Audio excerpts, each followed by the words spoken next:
just doesn't work too well because you can still get.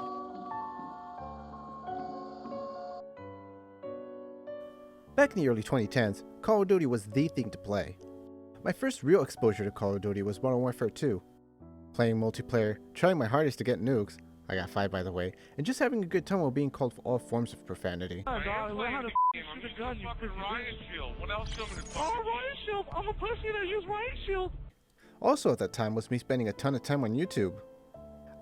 Simpler times. Now, I have no idea how I got into this rabbit hole, but I think it was after watching some quickscope montage video that I see a video recommendation about Call of Duty Zombies.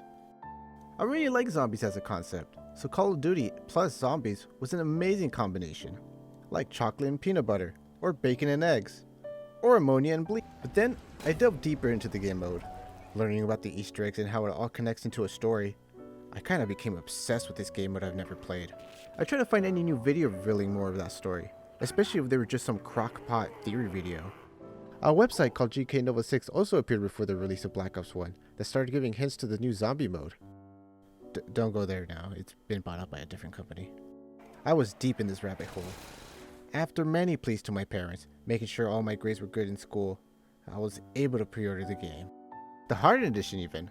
I got it specifically because it came with the World at War maps. My family was also quite poor too, so an $80 game was quite a steep toll, and I'll be forever thankful for my parents for actually getting me this game.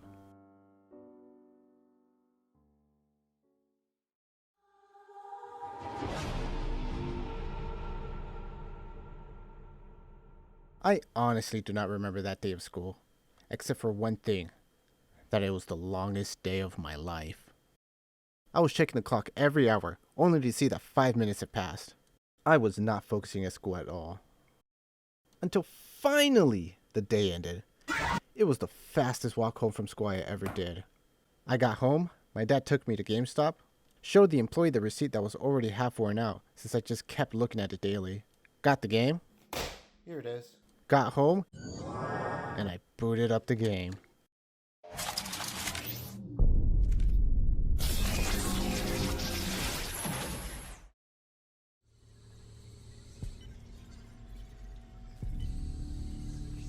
You said it was Cuba. What happened in Cuba?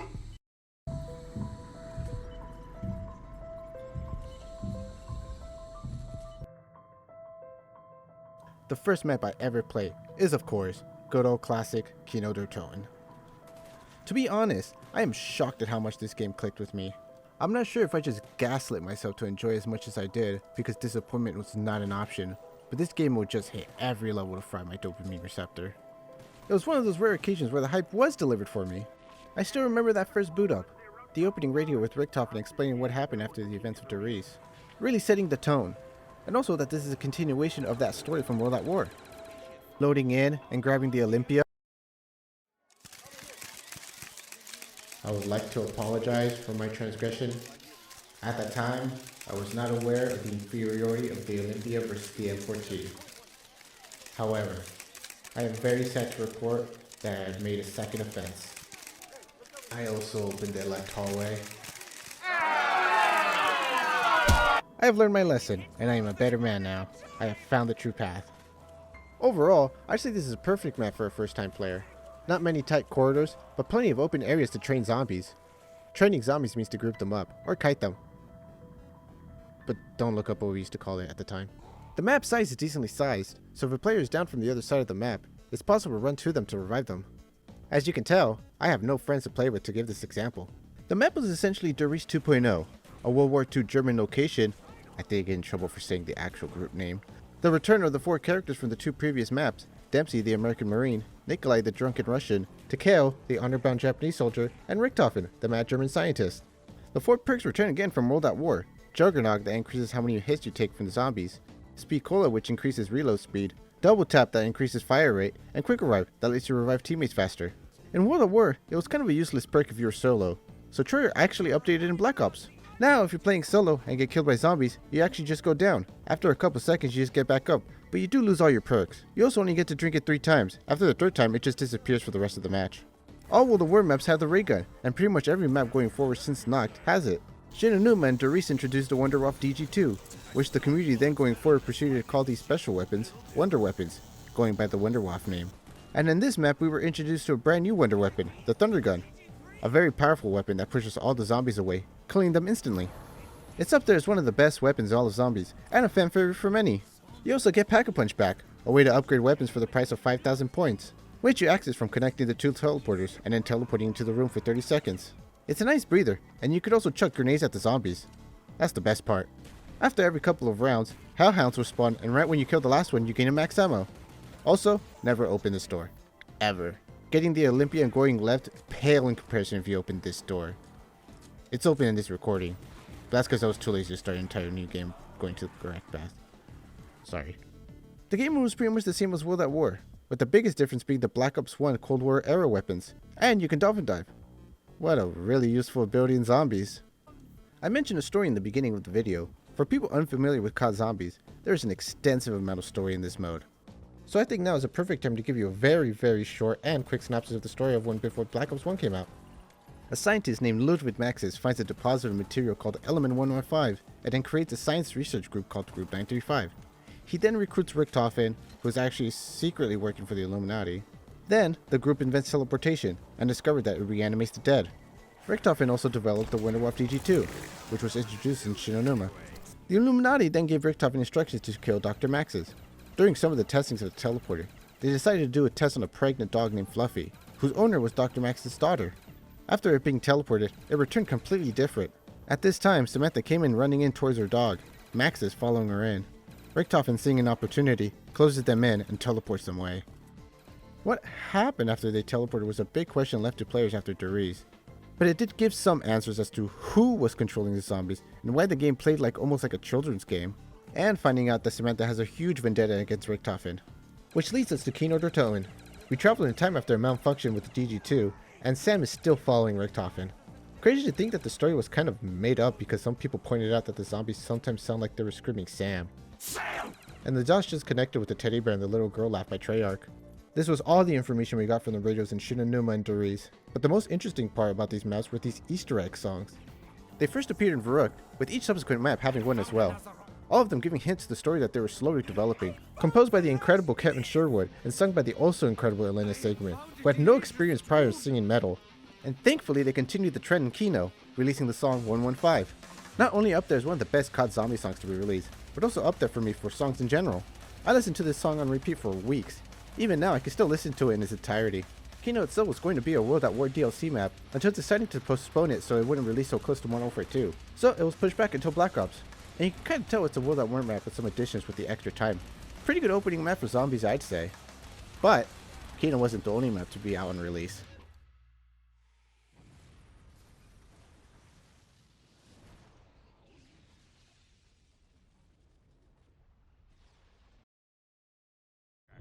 Any superlative words of inspiration for our humble troops? Do not pray for easy lives, my friends. Pray to be stronger men.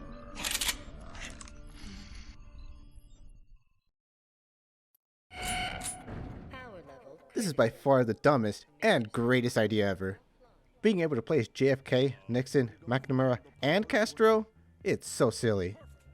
This map was unlocked after you complete the campaign on release, much like Noct in World at War. Or you can unlock it with the computer. You can tell the Treyarch and the voice actors are having fun with these voice lines. You know who wasn't having fun? A lot of people playing this map. Personally, I enjoyed it, but I preferred Kino. I really enjoyed just how different it is from the previous maps, of generally being these old worn out abandoned places.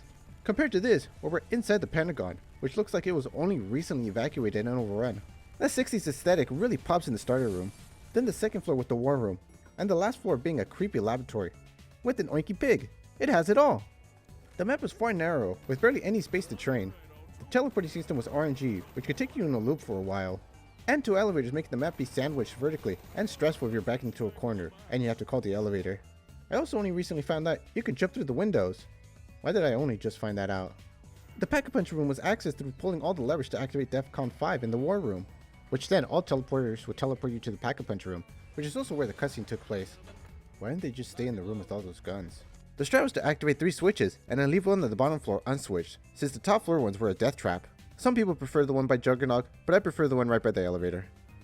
5 was also the first map to have a buildable function, just getting this red generator and then planting it inside one of the 2 metal detectors.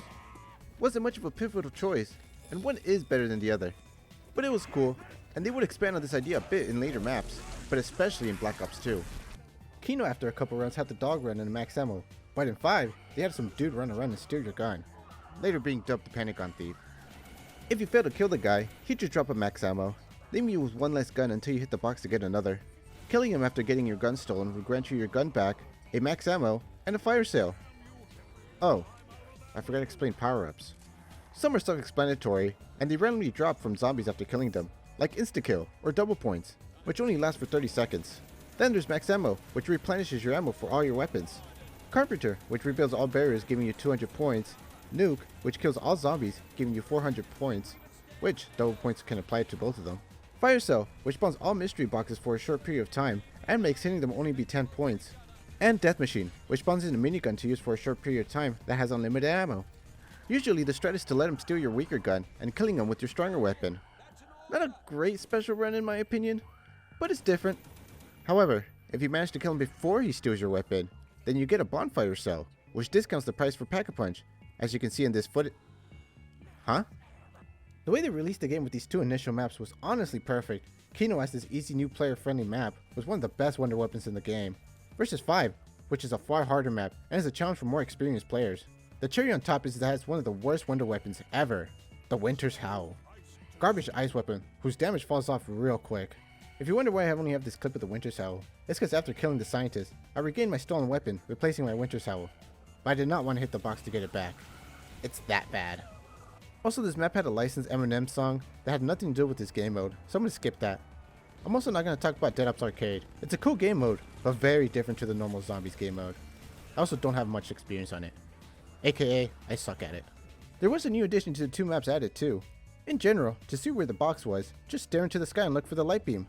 But since Kino and 5 were mostly interior maps, they added a way to know where it is. In Kino, it was a board.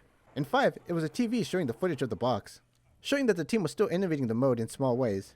And innovate they did, with the first DLC they released.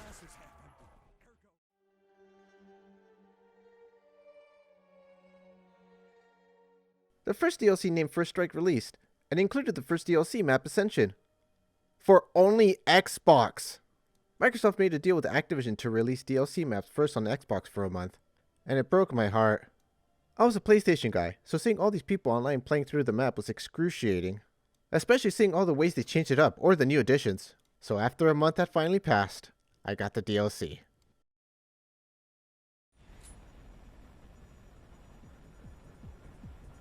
The map actually starts off black and white, giving it a very unique feel, and to reverse it you had to turn on the power. Which I'm sad there wasn't a way to keep it black and white. I personally thought it looked cool. The Thunder Gun returns again, which was a little disappointing, since we kinda wanted to see a new Wonder Weapon. But now we had Wonder Weapon equipments. The first one was the Matryoshka dolls. I think I said that right? Being this grenade that exploded into a bunch of other bombs. It wasn't that great. But you know what was great? The Gersh device. In Doriz, they introduced the monkey bombs, a way to distract the zombies for some time to buy either ammo, hit the box, or pick up your down friend. The Gersh device is very similar to it, except it's way better. Instead of waiting for an explosion to happen at the end, in which the damage would fall off in the later rounds, the Gersh device does infinite damage the entire time, sucking in zombies for a small window of time. The other best part is that you can jump into it to teleport. It is random, but it can come in clutch if it teleports you near a downed teammate. But the 2 definite big additions in this map were the 2 new perks, Stamina Up and PhD Flopper. Gone the days of grabbing the same 4 perks. Now there was some actual variety. Stamina Up, which increased your running speed and duration, and PhD Flopper, which made you immune to explosive damages, and dolphin diving from a raised level caused you to explode. Wow, they actually gave it a use. The map was a lot more spread out than previous maps, which helped with the addition of the lunar liners scattered around the end of the paths. Getting all 3 lets you press a button in the power room, which launches the rocket. You can even explode the rocket. I did not explode it. But that opens up the spot for Pack-a-Punch. The lunar lander spots were usually the most popular locations to camp out or train, the easiest being the one in PhD Flopper. One key criticism I have of this map is that it's incredibly easy. Because of the wide areas, there's actually a decent amount of places to train or camp for the full party. You could go multiple rounds without seeing your teammates, honestly. It was a good idea to be separated though, because there was another key criticism for this map, which was this map's special round, the Space Monkeys. Little monkeys would spawn around the map and would begin to run towards the perk machines. If they got to it, they would begin to attack it, causing the perk symbol to blink. If the monkey is left alone, it will take the perk away from every person who purchased it. And if there are multiple monkeys, it will cause it to disappear quicker, so you had to coordinate with your teammates to make sure everyone kept their perks. Killing the last monkey would grant you a max ammo. However, if you managed to make sure not a single monkey touches the perk machine, you would get a perk bottle power up, granting you one free random perk, exceeding the 4 limit. A task that is quite hard as you get more perks and if you're playing solo. Another thing that makes it stand out from the previous maps, besides how open it is the fact that this map takes place in Russia for the first time. We had German, Japanese, and finally, US. And now, a Russian map, filled with USSR tech, set pieces, and zombies. A cool detail about the zombies is that it seems that they have memories of their past lives. Sometimes the German zombies would march, but the Russian zombies actually would try to dodge your bullets or do a roll. And synonymous with the USSR, the upgrade for the knife, the Bowie knife, was replaced with the sickle. It's not really that different, but it's a nice visual flair. I do admire Treyarch's resourcefulness. A large part of this map is ripped straight from the multiplayer map, but you honestly can't tell unless you look hard enough. Many of the zombie maps usually have some level of reusing assets, and this isn't some complaint. They were really well implemented as to not be distracting. The 4 main characters are literally ripped from the World at War campaign. Crazy to think how important these random models would become. The Easter egg song is great too, called Abracadaver, which is another thing I enjoy about these maps. It started back in World at War, but the game over screen actually gives a preview of the future Easter egg song. Mostly coming from Treyarch asking Kevin Sherwood to make it a full song back in Verrückt, since that beginning part was only meant for a game over song in Noct. Around this time, I was getting heavily invested in a certain website called CallOfDutyZombies.com. I went to this website daily, looking at theories, story analysis, and general discussion of the mode. There was also a war between users because of My Little Pony. But something that was really cool was the slow discovery of a multi-step Easter egg. There were videos and threads talking about it, with people trying to figure out the next step. This was Treyarch really beginning to show they are really changing up the game mode. I was just helping a guy named Gersh escape from Samantha. Nothing too important in the grand scheme of things for the plot, other than Richtofen taking a Gersh device to travel around. While the Easter egg itself was sort of underwhelming, with people trying to figure out if there was another step, there wasn't. It really laid a foundation for future maps. One last thing. Richtofen looked really weird in this poster. Some people thought that Richtofen was replaced, or killed off since the outfit was different. But that wasn't the case. Just some old lore.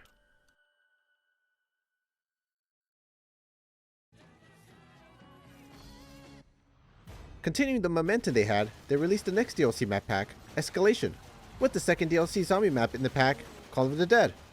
One of the biggest changes in this map is the fact that you play as 4 completely different characters, or more specifically, real-life actors. Sarah Michelle Gellar from Buffy the Vampire Slayer, Danny Trejo from Machete, also Spy Kids, Robert Englund from Nightmare on Elm Street, and Michael Rooker from The Walking Dead. And with one very important guest being the main boss of this map, the father of zombie film, director George A. Romero. He has an incredibly large health pool, constantly walks towards you, and if you hit him or he hits you, he gets to run after you unless you take him to some cold water. Opinions on this mechanic are pretty mixed, but personally, I feel like it was needed, since without Romero, the map would be far too easy. But that's not the only new thing Treyarch was playing around with.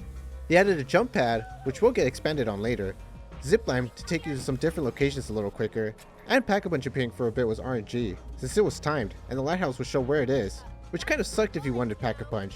But you know what didn't suck? The new perk they also added, Deadshot Daiquiri. That's a lie. Deadshot sucks. Song's cool. What Deadshot does is essentially when you aim down sight, aim assist would aim at the head, compared to without it, which would just aim at the body. But the thing is that this is easily compensated by just simply aiming slightly up after you aim assist. This also does nothing if you play on PC, which they did reduce the price, but it's still nowhere near worth getting when it uses up a perk slot. It does also reduce recoil while aiming and hipfire, but like, hipfire and recoil is already fine. The map itself webs around each other with some dead ends. Same thing with Ascension. The map is fairly big enough for people to do their own thing, but the most popular place to train was right by the lighthouse. It was wide, an AK-74 year to buy for a quick restock, and a body of water in case you anger George. This map also doesn't have a special round, it's just round after round of normal zombies, which to be honest gets a little boring. I actually really enjoy having a special round to change up the pace, even if it isn't great. The end of that round usually ends with a max ammo, which is nice. Another cool detail about this map is that it's the first map to have weather change. It's nothing too drastic, just going from clear to more foggy. but it is new. The characters even make a comment about it. You might think, well, seeing as there was a continuing story in the previous maps, is this one a one-off? And the answer is no. We would just have to go into this room and once again continue the trend of a side quest in the middle of a map to get a MacGuffin for Richtofen. It's really enjoyable since you get to hear the characters talk with each other that aren't just funny one-liners. You listen to the instructions and bada bing, you're done, and give Richtofen the golden rod. If you defeat George, you would get a free perk power-up and a death machine. But after you finish the Easter egg quest, he would now drop a Wonder off, which will disappear once you run out of ammo. The map's reception besides George was generally positive. It's enough of a visual difference to keep each map interesting and having its own visual identity. Another thing is that this time Trek didn't just add one new wonder weapon, they added two. They're not that great. There's the Scavenger, which is a sniper that shoots bullets that explode. It does decent damage compared to other explosive weapons, but it does begin to fall off. And the other is the VR-11. Shooting a zombie causes him to become a normal man in a business suit, acting like a mobile monkey bomb, since all the zombies will chase him as he runs into the water.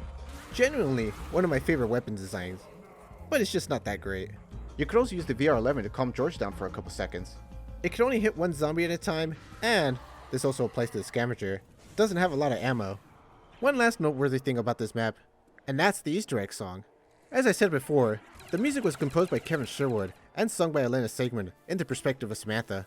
However, this map is unique, in that the song is not sung by Elena Sigma or composed by Kevin Sherwood, but performed and written by the metal band Avenged Sevenfold. I don't care, metal fans, I'm gonna call it metal. And it is amazing. And with the change of singer, there's also a change in perspective of the song, now it being presented as the inner thoughts and emotions of Richtofen, really demonstrating his twisted personality. I am gonna assume that the song was co-written by Kevin Sherwood or assisted by Jimmy Zielinski, the zombie creative director, and the guy responsible for the story. I didn't really bring him up, but he deserves the attention just as much. Thank you, Mr. Zielinski, because the lyrics, just like previous songs, give so much information about Richtofen's motives and emotions, as well as hints for future events, which we'll see now in the third DLC, Annihilation.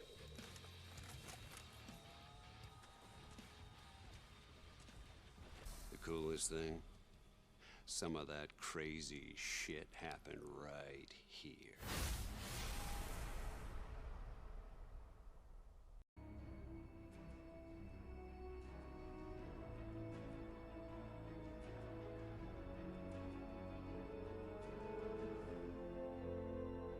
Shangri-La was the zombie map included in the pack.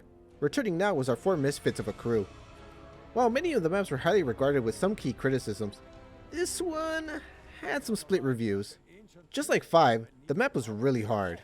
The map was far more tighter, with barely any open space to train. If there's one thing I gotta give credit to Treyarch again, is how diverse the maps are in terms of environment and color palette. And this one is no exception, and one of the unique parts of this map is switching it to nighttime, which I will show, but you need 4 players to do. Going through either side of the doors and you will be met with spikes from the floor which either injures you or you can get stuck for a second. Going right is fairly straightforward path, but going left will actually walk you through the small path that builds in front of you, unless you want to go through mud. The map is pretty well connected with tons of shortcuts and geysers. In order to get a pack-a-punch, you need to step on a pedestal. There's one for each player that is currently playing, so if you're solo, just 1. If duo, then 2, and so on. Then you just have to run back to the starting room, and the stairs is now climbable. But be careful, you can't be up there for too long, since after some time the water will wash you away. There's a water slide in Speed Cola side, and a mining cart in the Juggernog side, in which you have to pay to use. Honestly, there isn't much to talk about this map. There's only a couple new additions, like the 2 new special zombies, like the Screamer who screams at you, and the Napalm zombie who explodes when he gets near you, or you shoot it and it blows up leaving flames on the floor. There's also a new mechanic of this map of any time a power-up is dropped, a monkey will steal it, which you can use it to your benefit, since when the monkey has it, it switches through a different power-ups. Got Carpenter and want a better one? Let the monkey take it and change it to a max ammo. Or, if a zombie dropped a max ammo, and this only applies to the max ammo, when the monkey steals it, for a split second you can get a free perk bottle power-up. Another fun addition in this map is the wonder weapon, the 3179 JGB215, or as it's known by the community, the baby gun. It's a nice change of pace from the shoot gun zombie die, since it's a little more involved with you running towards the zombies after babyfying them and kicking them. The Easter egg song of this map is Pareidolia, and again, Kevin and Elena just nail it for the music. Nothing much can be said, just listen to them. Kevin Sherwood has them up on his YouTube channel to listen. And, once again, is a straight continuation of the previous Easter egg, starting with pressing 4 buttons to spawn to turn back time, and doing multiple steps to assist 2 explorers to escape. All I remember from doing this Easter egg many years ago was how awful the Claymore section was. Needing to have the napalm zombie walk through the tunnel. Once all and done, Richtofen grabs the focusing stone and you're done. Personally, I like this map. It's a good challenge that really requires you to stay on your toes as you move around. Knowing where the quick escapes in case you get trapped really helped. Which is why I liked it, since I prefer more challenging maps over the sleepy easy Ascension. But this next map, I would classify as the magnum opus of this game.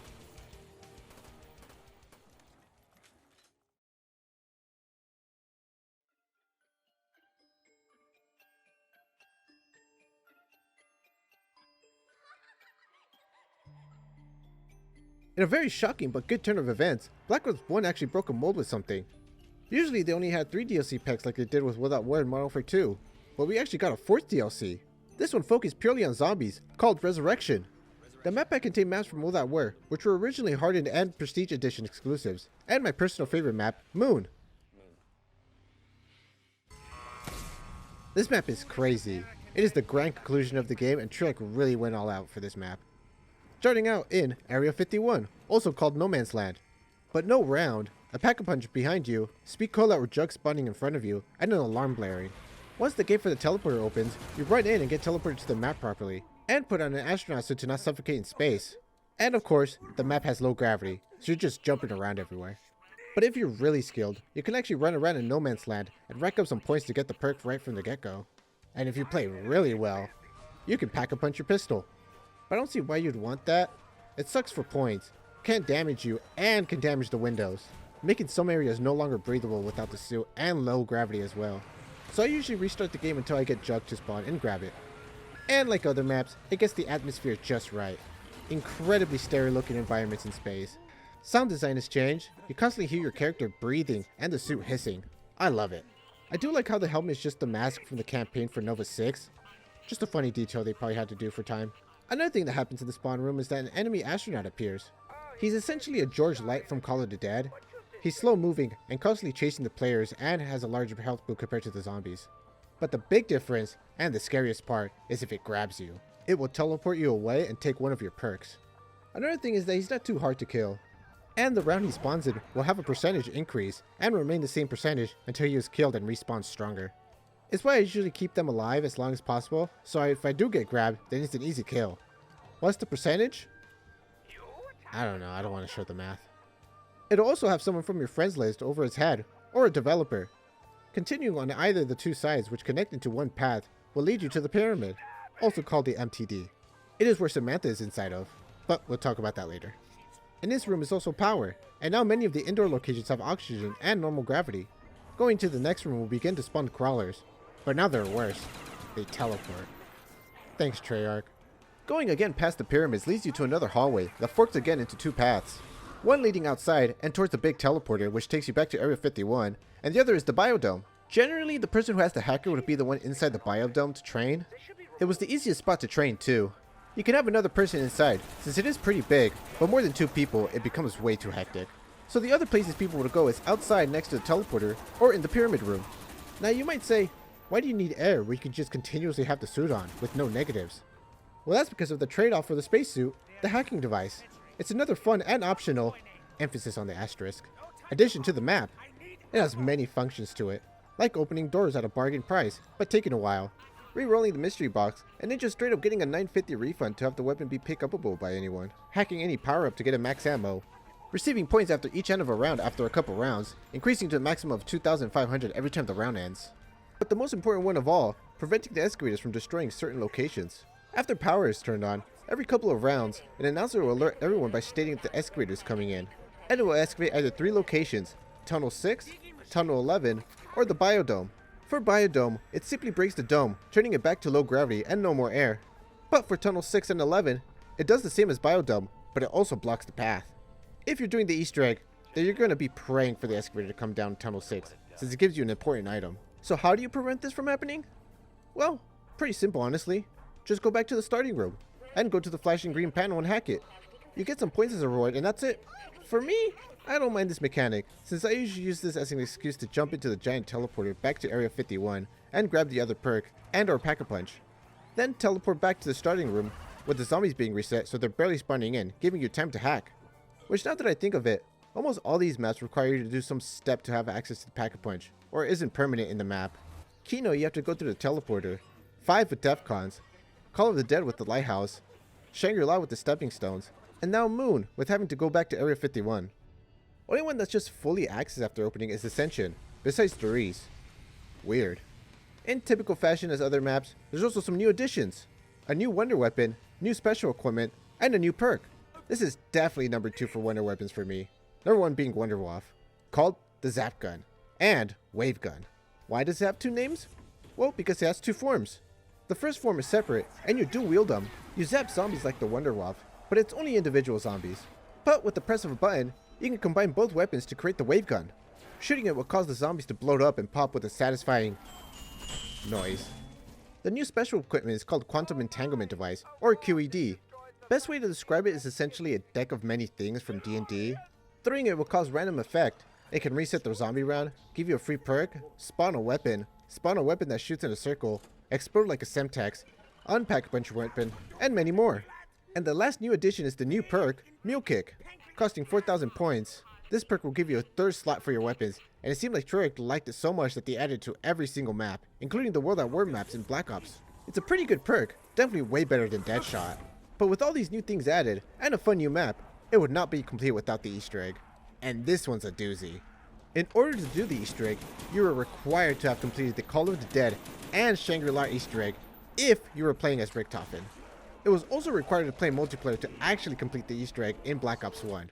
But you at least only needed 1 more player, unlike Ascension or Shangri-La that required 4. You play Simon Says, yes really, and do multiple steps from filling souls and revealing Samantha inside. Through the radios, we discovered that after Richtofen teleported Samantha, Max's, and Fluffy, they were teleported to the moon. There, Samantha was inserted into the pyramid, and Max is instructing her to kill them all. Yeah, I know there's more to it, but I don't want to overcomplicate it. The way the game mode told its story in such a subtle way through radios, telling you the backstory of the events that take place within those maps, is why I fell in love with this game mode. And every new piece of the puzzle was that more exciting. Which is also why I like the Easter egg songs, because they're also pieces of the puzzle. Which leads me to this map's song, Coming Home. I'll be honest, I don't love this song.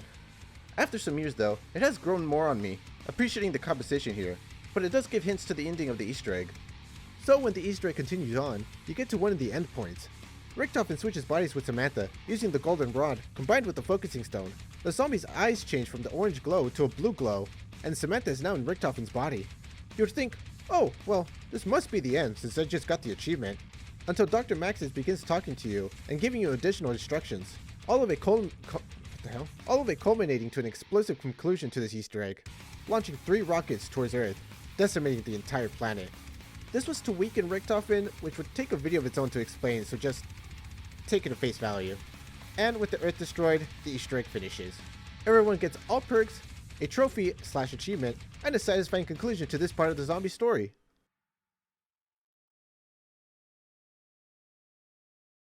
This game truly took over my life. I'd spend every day waking up, going to school, get home, and then play zombies until I had to go to bed. My grades actually dropped because I didn't do the homework, to the point that I got an F in one class, which upset my parents. I did eventually start doing my homework again, even if I hated it. But I wasn't the only one in this obsession. This game mode was a huge deal. It practically created some people's YouTube's career. Some of them even created CSGO gambling sites. This game mode made Activision force every studio that worked on Call of Duty to create their own version of zombies. All with varying levels of success. But none could match Treyarch's vision. They even released a mobile version of the mode, playing for an hour, having the phone slowly cook your hand because of overheating. There were still tons of discussions and discourse, like Olympia vs M14, which I referenced before, or HK vs RPK, the slower LMG with a bit more ammo, or the more quicker LMG with a bit less ammo. Some personal gripes I had with the game mode was the fact that it felt like they were missing some weapons. How did we not have the AK-47 in Zombies? Or the M60? But despite those nitpicks, I still love this game mode. Returning to this game after so many years just feels like going back home. I still remember people saying you could go up the ladder in the theater section in Kino. So I truly want to thank Jimmy Zielinski and the entire team who worked on this mode. And with this end, they move on to the next game that they're making. But it definitely does not have the same fanfare as Black Ops 1. But that's for another time. See... Oh, damn! Wait! Man! I hope it doesn't take too long to go around.